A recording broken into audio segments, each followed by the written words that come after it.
El desafío de ser docente en la actualidad, en el siglo XXI, en esta Córdoba, es un día para celebrar, pero también para reflexionar cómo viven estos docentes con la crisis económica, con la violencia en las escuelas, cómo hacen para contener esas emociones que traspasan muchas veces el ámbito laboral. Por eso estamos con Natalia Morales, la licenciada en Psicología, también docente, así que feliz día para vos, Natalia. Muchas gracias. Analizar un poco lo que está pasando con el docente de hoy, ¿no? Que ya no solo se ocupa de impartir educación, conocimientos, sino que tiene otro rol, ¿no? De tener que involucrarse porque los chicos llegan en un contexto de vulnerabilidad y de mucha violencia también. Tal cual. Bueno, hoy el Día del Docente también tiene que llevarnos a reflexionar que es un pilar, siempre lo fue, pero hoy más que nunca es un pilar para el futuro de una sociedad que está en crisis social, económicamente.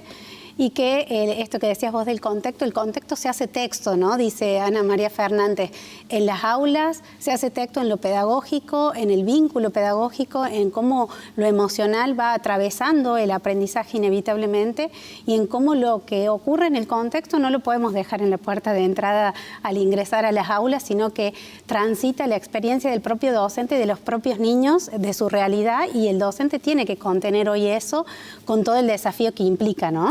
Vamos a ver en estas placas que le vamos a mostrar a continuación, investigaciones que se han hecho muy profundas en torno a este desafío de los docentes, lo que hablábamos con la licenciada Natalia Morales, porque más del 60%, miren esto, de docentes afirman tener 2 o más trabajos para subsistir, porque no les alcanza.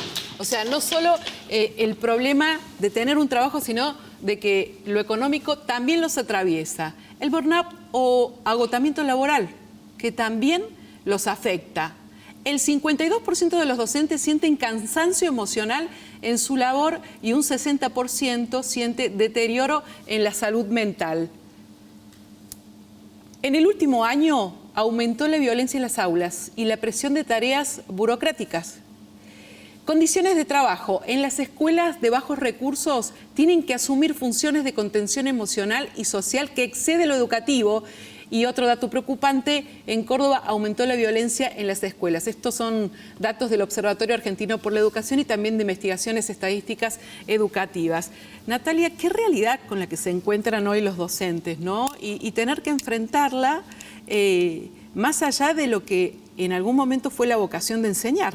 Tal cual, hoy con la vocación y con el compromiso no alcanza, obviamente que además implica la necesidad de un reconocimiento salarial, pero también un reconocimiento de apoyo emocional a los docentes, de apoyo de recursos, de herramientas para afrontar este límite que tiene que poner la educación a la violencia, a la exclusión, a la discriminación que existe en la sociedad y que se refleja y que se revive en el cotidiano de las aulas, ¿no? Entonces los docentes hoy tienen además la función de transmitir a sus estudiantes el respeto hacia lo que le pasa al otro, el ser también ejemplos de cómo transmitir empatía, de cómo no ser ajenos al dolor y al sufrimiento del otro y al contrario, cómo acompañar a cada estudiante en la realidad difícil que transita en su vida. Es como muy complejo, ¿no? Y en muchas ocasiones los docentes se convierten un poco en los padres, en las madres de esos chicos porque llegan sin contención desde el hogar, ¿no? Tal cual. Bueno,